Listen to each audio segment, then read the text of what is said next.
Hi dears, welcome back to our channel. இன்னைக்கு நம்ம வீடியோல என்ன பார்க்க போறோம் பாத்தீங்கன்னா சொரக்கா தோசை எப்படி பண்றது அப்படின்றத பார்க்க போறோம். சோ சொரக்கால வந்து ரொம்ப நல்ல விஷயங்கள்லாம் இருக்கு. சோ அத வந்து அப்படியே நம்ம தொடர்ந்து பார்ப்போம். சோ இப்போ வந்து இந்த தோசை வந்து எப்படி பண்ணணும் அப்படின்றத வந்து பார்ப்போம் வாங்க. சோ நான் வந்து இந்த ஒரு பெரிய டம்ளர்ல வந்து எடுத்திருக்கேன். என்ன அரிசி பாத்தீங்கன்னா புழுங்கல் அரிசி வந்து எடுத்திருக்கேன். சோ இத வந்து நம்ம கழுவி ஊற வச்சு எடுத்துக்கலாம். இது வந்து ஒரு 1 hour ஊறுனா போதும். அதுக்கப்புறம் நம்ம வந்து அரைச்சி எடுத்துக்கலாம். இப்போ வந்து இதை நல்லா கொஞ்சம் சுத்தமாக கழுவி ஒரு 2 times வந்து கழுவி எடுத்து இதை ஓரமாக வச்சிடலாம் நம்ம. ஸோ இந்த பாட்டில் கார்டு அதாவது சொரக்கால பார்த்தீங்கன்னா நிறைய அயன் இருக்குது, விட்டமின் இருக்குது, பொட்டாசியம்லாம் இருக்குது அப்படின்னு சொல்கிறாங்க. ஸோ ரொம்ப ஹெல்த்தியான ஒரு வெஜிடபிள் அப்படின்னு சொல்லலாம். இது வந்து ரொம்ப நமக்கு ஹார்ட்டுக்கு நல்லது அப்படின்னு சொல்கிறாங்க. அது மட்டும் இல்லாமல் நம்மளுக்கு ஸ்ட்ரெஸ் குறைக்கவும் வந்து இந்த வெஜிடபிள்ஸ் வந்து நமக்கு உதவுது அப்படின்றாங்க. சுரக்கா பார்த்தீங்கன்னா வெயிட் லாஸுக்குமே வந்து ரொம்ப ஹெல்ப்ஃபுல்லாக இருக்குது அப்படின்னு சொல்கிறாங்க. ஸோ இப்போ வந்து நம்ம இந்த அரிசியை வந்து கழுவி எடுத்தாச்சு. இதில் வந்து கொஞ்சமாக சோம்பும் கூட போட்டு ஊற வச்சிடலாம் நம்ம. ஸோ இது வந்து ஒரு 1 hour இல்லை 1.5 hours அது வரைக்கும் ஊறினா போதும். இப்போ வந்து நம்ம இந்த சுரக்காவை வந்து தோல் செவ்வி எடுத்துக்கலாம்.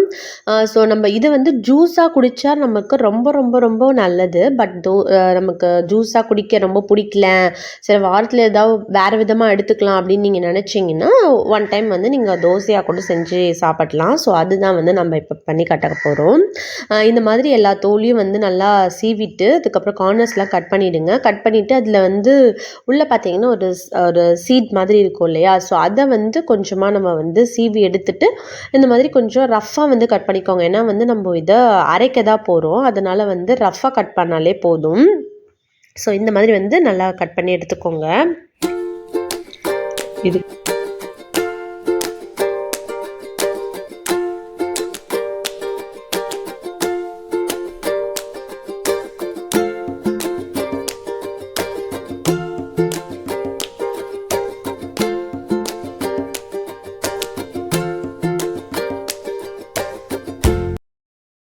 இப்போ தான் வந்து இட்லிக்கு அரைச்சி முடித்தோம். ஸோ அதிலே வந்து இந்த மாவையும் அரைச்சிடலாம் அப்படின்னு சொல்லிட்டு நாங்கள் இந்த பெரிய கிரைண்டர்லேயே அரைக்க ஆரம்பிச்சிட்டோம்.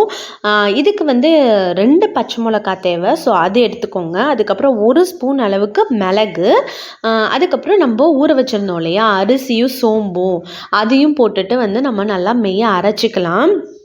மெய்யனா ரொம்ப மெய்ய கிடையாது, ஒரு கொஞ்சம் நொரன்னு அந்த மாதிரி எடுத்துக்கோங்க. ரொம்ப மெய்ய நம்ம அரைச்சிட்டோம் அப்படின்னா நல்லா சுடுறதுக்கு வந்து நல்லா முறுவலாக சுட வரும். பட் அது ஆறுனா வந்து ஒரு மாதிரி ரப்பர் மாதிரி ஆகிடும். அதனால உங்களுக்கு எப்படி நீங்கள் சுட சாப்பிடுவீங்க அப்படின்னா நீங்கள் மழன்னு நல்லா அரைச்சிக்கோங்க. அப்போ வந்து உங்களுக்கு நல்லா மெலிசாவும் வரும், முறுமுறுன்னும் வரும். பட் இப்போ வந்து நாங்கள் வந்து ஒரு அடை தான் பண்ண போகிறோம். அதனால் வந்து கொஞ்சம் நொரன்னு நாங்கள் வந்து அரைச்சி எடுத்துக்க போகிறோம். ஸோ உங்களுக்கு வந்து நம்ம ரஃப்பாக கட் பண்ணி வச்சுருந்தோம் இல்லையா சொரக்கா, ஸோ அதையும் வந்து போட்டு நல்லா அரைச்சி எடுத்துக்கலாம் நம்ம. ஸோ இந்த சுரக்கா வந்து ரொம்ப ஸ்ட்ரென்த்தானது, ஹெல்த்தியானது. ஸோ அதனால் வந்து நீங்களும் வந்து உங்கள் வீட்டில் வந்து ஏதாவது ஒரு விதத்தில் ஏதோ கூட்டோ இல்லை தோசையோ இல்லை ஜூஸோ அந்த மாதிரி வந்து நீங்கள் ஏதாவது ஒரு விதத்தில் வந்து இன்டேக் பண்ணிக்கோங்க. ஸோ இந்த ஸ்டேஜில் வந்து நீங்கள் மாவை வழித்து எடுத்துக்கலாம். ஏன்னா அந்த நொரன்னு கன்சிஸ்டன்சி இருக்கு இல்லையா, அந்த மாதிரி வந்துடுச்சு. ஸோ இந்த டைமில் வந்து நீங்கள் இப்போ எடுக்கும்போது பார்த்தாலே தெரியும் அந்த ஒரு நொரன்னு இருக்கிறது. ஸோ இந்த மாதிரி எடுத்திங்கன்னா உங்களுக்கு அடை பண்ணுறதுக்கு நல்லாயிருக்கும். இதை விட இல்லை எனக்கு அடை மாதிரிலாம் சாப்பிட பிடிக்காது அப்படின்னீங்கன்னா இன்னும் கொஞ்சம் நல்லா ஓட்ட விட்டுடுங்க. இப்போ நம்ம மாவு வச்சு எடுத்துகிட்டு அதுக்கு தாளிப்பு வந்து ஒன்று பண்ணணும். அது ரொம்ப சிம்பிள் தான், ரொம்ப நிறைய இன்க்ரீடியன்ட்ஸ்லாம் கிடையாது. ஸோ ஒரு தாளிப்பு கடாய் எடுத்துகிட்டு அதில் வந்து கொஞ்சமாக வந்து நெய் விட்டுக்கோங்க. நெய் வந்து நல்லா உருகுனதும் பொட்டுக்கடலை இருக்கு இல்லையா, அந்த பொட்டுக்கடலையை வந்து போட்டுக்கோங்க. ஏன்னா அந்த பொட்டுக்கடலைலாம் அந்த மாவோட வந்து நமக்கு வெந்து வரும்போது அந்த ஒரு கச்சக் முச்சக்குன்னு ஒரு முறுக்குன்னு ஒன்று வரும். அந்த தோசை கூட சாப்பிடும்போது அது ஒரு டேஸ்ட்டாக இருக்கும். ஸோ வந்து உங்களுக்கு எவ்வளோ தேவையோ அந்த மாவுக்கு ஏற்ற மாதிரி நம்ம பொட்டுக்கடலை போட்டுக்கலாம். ஸோ இது வந்து நல்லா ரோஸ்ட் ஆகணும், அந்த ஸ்மெல்லும் நல்லா ஒரு மாதிரி வரும். ஸோ அந்த கீயோட ஸ்மெல்லு, அந்த பொட்டுக்கடலை ரோஸ்டான ஸ்மெல்லு, அப்படியே அதெல்லாம் வந்து அந்த தோசை மாவோட கலந்து நம்ம சுட்டு சாப்பிடும்போது அதோட டேஸ்ட்டே வேறு லெவலில் இருக்கும். ஸோ கண்டிப்பாக வந்து நீங்கள் இந்த டிஷ்ஷை வந்து ட்ரை பண்ணி பார்த்து எப்படி இருக்குது அப்படின்றது எனக்கு சொல்லுங்கள். இப்போ இது நல்லா ரோஸ்ட் ஆனதுக்கப்புறம் நம்ம கொஞ்சமாக வந்து முந்திரி பருப்பு ஆட் பண்ணிக்கலாம். ஏன்னா இது வந்து கொஞ்சம் ரிச் கொடுக்கும். நம்ம முந்திரி பருப்பு ஆட் பண்ணணுன்னாலும் பண்ணலாம், இல்லைன்னா வந்து பண்ணாமலும் விட்டுடலாம். ஸோ அது வந்து நம்ம விஷ் தான். ஸோ முந்திரி பருப்பு போட்டால் இன்னும் ஒரு ரிச்னஸ் கொடுக்கும் அப்படின்றதுனால நம்ம வந்து முந்திரி பருப்பை ஆட் பண்ணியிருக்கோம். ஸோ இது ரெண்டும் ரோஸ்ட் ஆனதும் வந்து நம்ம எடுத்து இந்த மாவுலே வந்து நம்ம இதை கலந்துக்கலாம். இது ரோஸ்ட் ஆகட்டும்.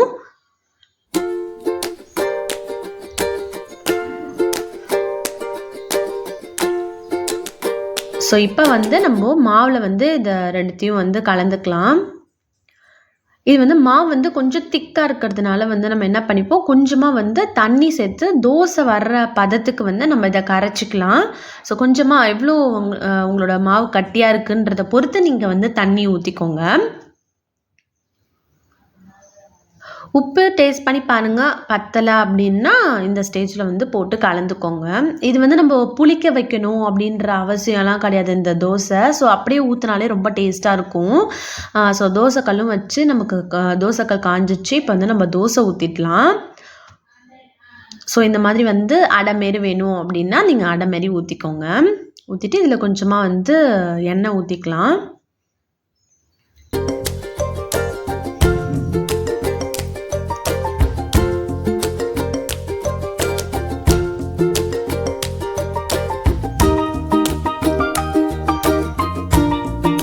இப்போ வந்து வெந்துருச்சு. நம்ம வந்து திருப்பி போட்டுக்கலாம்.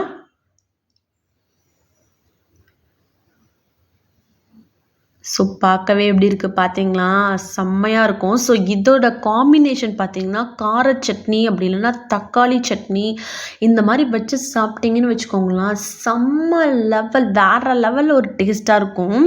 ஸோ இப்போ வந்து தோசை வந்து வெந்துருச்சு. இதை வந்து நம்ம ஒரு பிளேட்டில் மாற்றிக்கலாம். இதுக்கு வந்து நம்ம இந்த தடவை வந்து தக்காளி சட்னி பண்ணியிருக்கோம். ஸோ அதுதான் வந்து காம்பினேஷன் வச்சு சாப்பிட போகிறோம். ஸோ நான் சாப்பிட போகிறேன், நீங்களும் என் கூட சேர்ந்து சாப்பிடுவாங்க. இந்த வீடியோ உங்களுக்கு பிடிச்சிருந்தா மறக்காமல் லைக் பண்ணி ஷேர் பண்ணி கமெண்ட் பண்ணி சப்ஸ்கிரைபும் பண்ணிடுங்க. இந்த டிஷ்ஷை வந்து மறக்காமல் நீங்களும் வந்து ட்ரை பண்ணி பார்த்துட்டு எனக்கு கமெண்ட் பண்ணுங்கள்.